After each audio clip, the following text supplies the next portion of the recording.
We have been looking at the Sangam Chankam literature to get some image of the prevailing polity and political organization along with the nature of rulership. We have already said that there were at least 3 levels of rulers. Of course, the most preeminent were the Ventar. The 3 preeminent powers, the Cholas, the Cheras and the Pandyas, usually called the 3 Muvar, and these 3 groups often would appear in the text as Muvendar, the 3 crowned kings. And we have already said that there has been already 138 poems in praise of the 43 Vendars.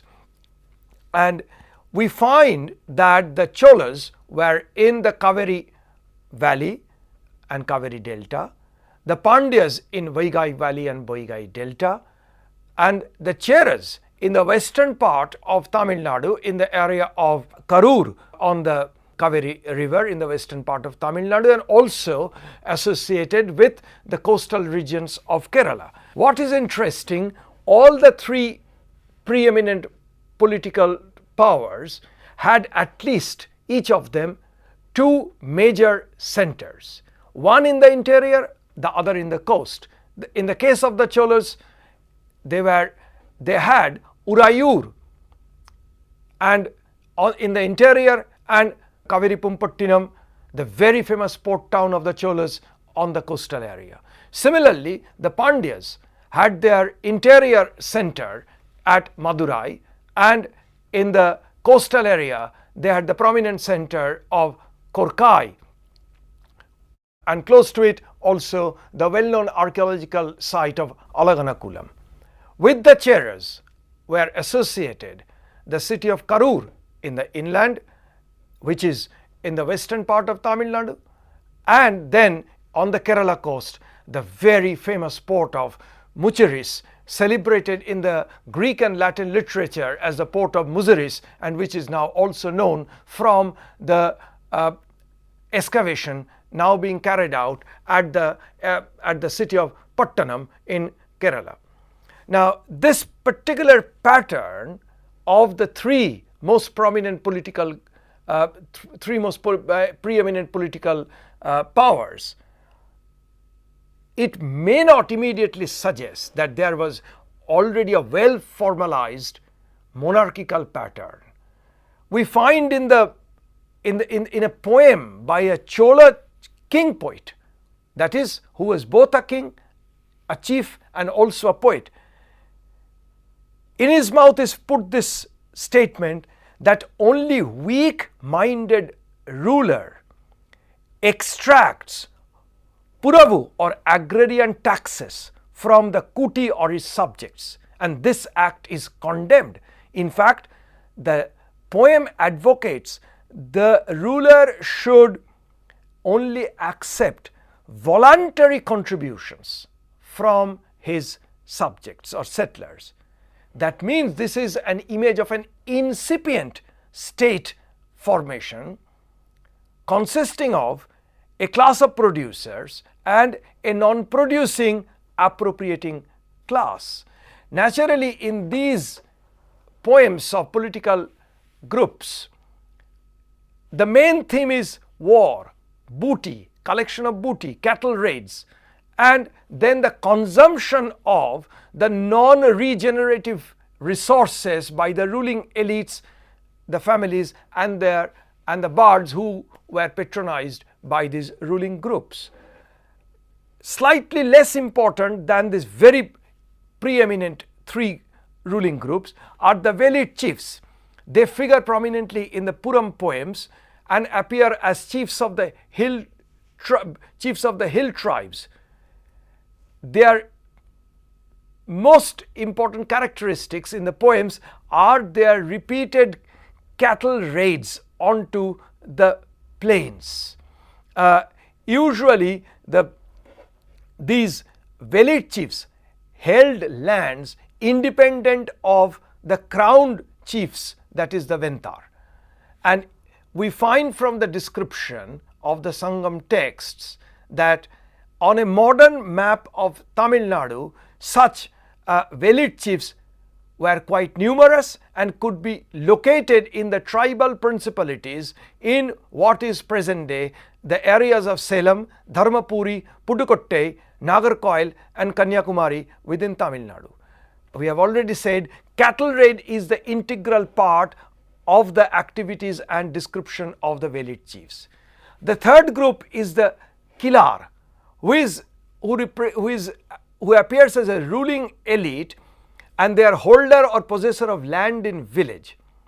The Kilan is a head of agricultural household at village level or Ur, and he is instrumental in the distribution of the produce gained by the collective labor of the clansmen, that is called Kutimakkal. Now this is an interesting point. Here we find that at this level alone, the kin labor is involved in the production process and the kin members, the clan members receive the share of the produce. In here we do not find even a regular levy system of levy. The employment of kin labor and the absence of non-kin labor in the production process definitely speaks of a relatively simpler socio-political structure. And once we gradually see the evidence of Brahmana settlement, mostly in the fertile river valleys, that is the Marudam region, then the involvement of and more complex process of employment of non-kin labor is becoming apparent. That speaks of a gradual period of change. Now, we have already said that the bardic poems relate mostly, predominantly about the heroic activities of the different ruling groups. Therefore, only glaringly marginal is the view about other social groups. The non-ruling group is very marginalized in this kind of literature. But even there, we find at least some glimpses of different types of social groups. Obviously, there will be present in the literature the bards and minstrels who compose the poems in praise of their heroes. And there are even birds who are war birds, that is the Porunar, who accompany rulers to battlefield with war drums and they are dressed as warriors. There is another category of Pulayar who are also birds, but they go to the battlefield along with the ruler and they beat a large drum which actually represents a battle call. On the other hand, there are also learned men who are distinguished from the other two types of birds. We also find wandering professional singers and dancers associated with war and performing their musical acts with various types of instruments at different settlements called mandram. At the same time, we also come across sometimes the pathetic condition of a poor poet who obviously did not enjoy the patronage of the ruling chiefs. And that pathetic condition of that poet is described that he is poor, his mother is very old, his wife is starving and wearing only tattered dress, and he has to also maintain a very large number of children.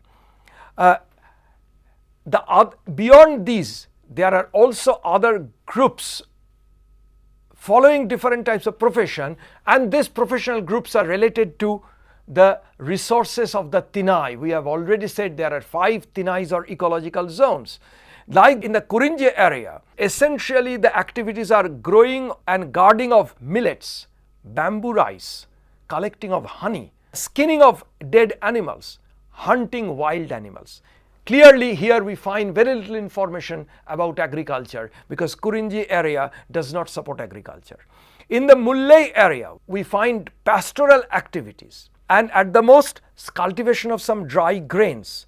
in the Marudam tracts, which is the ploughing in the fertile area which is called Menpulam, the river valleys. And in the Neidal area, this is the coastal area where not only we find ports but also various types of fisher folk who are called Paratavar or Valaiyar or Minavar. We also come across the presence of salt makers. Interestingly, the Paratavar, who is associated with fishing, and also the salt maker, both are also found engaged in trade. This is a very interesting scenario, how the salt maker and the fisher folk are connected with exchange related activities. The regular merchant in the form of Banikar figures in the Paddinapalai and Madurai Kanchi, particularly in relation to two major cities, Puhar or Kaveripattinam on the coast, and Madurai, the very famous center of the Cholas in what is located in present Madurai area in Tamil Nadu. Along with that, we find in the markets of these large centers, both coastal and inland, vendors of flowers, fish, salt, cloth, gems and toddy. We find very specifically the reference to merchants dealing in gold, Ponvanikam, as well as also of merchants dealing with a very staple item, an item of daily necessity, that is salt, Uppuvanikam. We also find how salt is exchanged for paddy. This is something of a relatively simpler bartering of system and indicating how different regions were interlocked. At the same time, if we look into the Sangam text description of the celebrated ports of Kaveripattinam or Muziris, then it shows how it attracted seagoing vessels, seafaring merchants, and also there came the Yavanas, mostly referring to the Greco-Roman sailors or merchants from the eastern Mediterranean region. What is appearing in the poems, particularly on long distance seaborne trade in the poems, are well attested to by the excavations in the coastal areas. There are two very important sites. One is Muziris, that is present day Pattanam area in Kerala, which has yielded not only contemporary pottery, also other manufactured items, but also artifacts of definite Mediterranean origin, including Roman pottery, Roman coins, gold coins.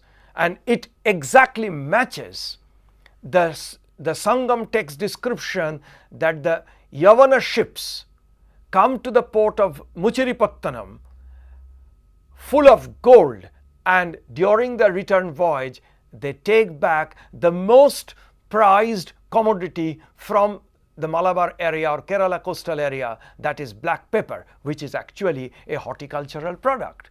Now, in this scenario, we also find how the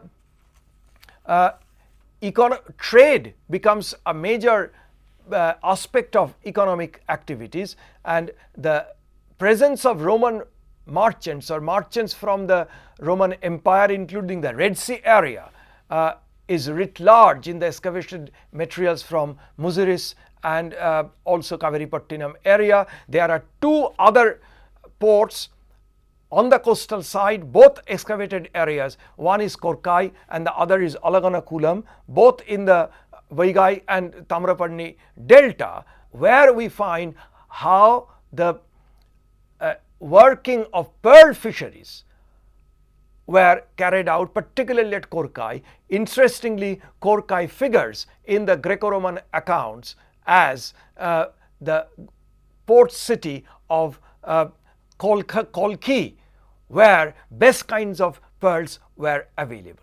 Now, all this led to the beginning of urbanization in Tamilakam, which is known both from the literature and also borne out by field archaeological evidence. We have already touched upon that, but let me once again reiterate that here, according to Champakalakshmi, urbanization for the first time occurs in the deep south, Tamilakam, but it is largely a result of external stimulus, essentially for the need of acquiring prestige goods, exotic items, often from distance, and is not really a process from within. That's why, according to Champakalakshmi, the urbanization as a social phenomenon in contemporary South India, the days of the Sangam texts,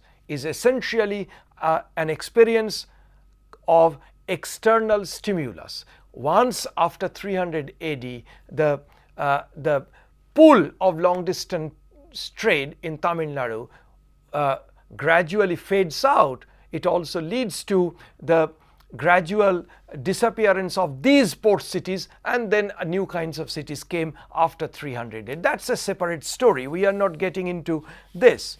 Apart from the these socio-economic groups appearing in the figuring in the Sangam text, we also come across the Brahmanas and the mendicants, who are called Iravalar. In the mendicant group, obviously the reference to the Shamanas, that is the Buddhist and Jaina monks. What is very significant, in the Sangam literature, there is no clear information about the regular operation of the four Varna structure of the society in Tamilakam. Brahmanas are known, but that does not mean the four Varna rigorous social structure was in operation. It is only in the post-Chankam literary scene of the society as revealed in Tolkappiyam, we find the beginning of the rigors of a Varna divided society. Quickly getting into another very important aspect of social life, we should ask, what is the scenario of women in society? Interestingly, about 2,380 poems belonging to the Sangam literature, we find 154 women composers. Once again, let me repeat, these are oral bardic compositions. There are also 102 unknown composers, but experts discern that among these 102 unknown composers of Sangam bardic poems, there are possibly women poetess signatures. What we find in these poems, in the Sangam poems, women appear as regularly laboring in the production process along with their men in different contexts. We find that in the 60% of the agricultural operations are associated with women. We come across women agriculturists, women who are drawing the plow, women acting as agricultural laborers.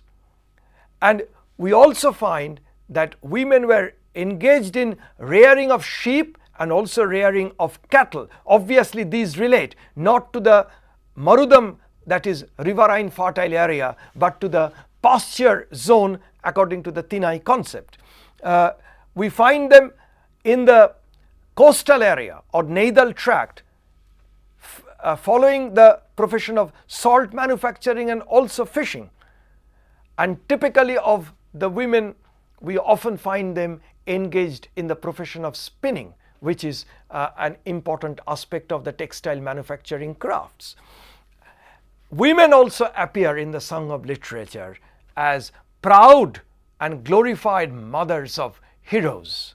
The Sangam texts, Sangam poems, often portray very powerfully women's or mother's emotion about a dead hero. This dead hero in most of the cases were their sons. There is also an image of women and home. And the mood of the women in home varies from being patient, angry, sad, and sulking. Often portrayed the women's mood in the context of their waiting for the return of their triumphant or prodigal lovers and husbands. In one poem, there is a wonderful portrayal. In the Marudam tract, that is the fertile riverine area, a wife waits for the husband's return not from war but from the harlot's arms. There are also images of various types of prostitutes, and illicit and stealthy love is also a regular theme in the Sangam poems. I will briefly touch upon another aspect of life, cultural life, known from the Sangam literature or other associated finds belonging to the period of the Sangam literature. This period of Sangam literature, roughly being from 200 BC to 300 AD, is associated in archaeological contexts with what is called the megalithic burial culture.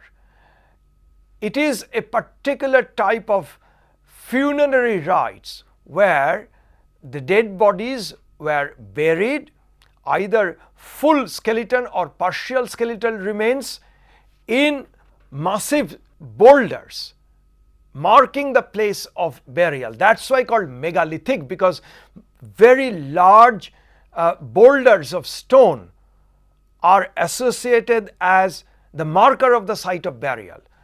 In this, we also find various types of grave goods were interred along with the skeletons. The greater the number and variety of the goods interred into the grave of the dead person, it would indicate the more exalted status. And many of the graves could have actually belonged to those of the chiefs of the tribes or oligarchic groups we have been referring to. It obviously speaks of, and in some of these we find even gold beads or beads of semi-precious, precious gems and metals. One such very particular megalithic burial site was Kodumanal in the Coimbatore region, Palghat Coimbatore region of present day Tamil Nadu. This was originally a megalithic burial site. Later, it transforms into a very active and prosperous manufacturing center. Manufacturing of gems, semi-precious, precious gems, particularly beryl, which is available from the nearby mountainous areas, and also many other potteries. This is how the site of Kodumanal transforms from a burial site into a manufacturing crafts production site. The megalithic burial sites, of course, speak of the belief of the settlers in life after death. Interestingly, the Sangam texts also speak of a number of important deities worshipped by people in the Sangam, people of the Sangam days. And once again, these deities are associated with the different 5 ecological zones or Tinai. We find that the Tinai concept is not merely a literary device to situate the mood of the poem, but it repeatedly refers to the ecozones which have distinct connection to occupation, to political activities, and also to religio-cultural beliefs. That's how we find in the Kurinji Tinai area, Murukan. Interestingly, what is Murukan and Murugan would later emerge as Kartikeya or Skanda. In the Mullai area, the representative deity is Mauryan, who would correspond as Vishnu. Similarly, in Marudam area, that is the fertile riverine areas, we find the presiding deity as Ventan. Then in the Neidal tracts, the coastal areas, the presiding deity is Varuna, the god of sea and water. And the Palai area, we find the goddess Koravai. So this is the world of belief systems, which is part and parcel of both of social and cultural life in the Sangam text. And we find how the Tinai concept, the understanding of the 5 ecozones, runs as a common thread, describing the mood of the poem, the activities of political leaders, the chieftains, the activities of occupational groups, and also the beliefs and belief systems of the people of Tamilakam in the 5 centuries that we try to cover here in the light of Sangam texts.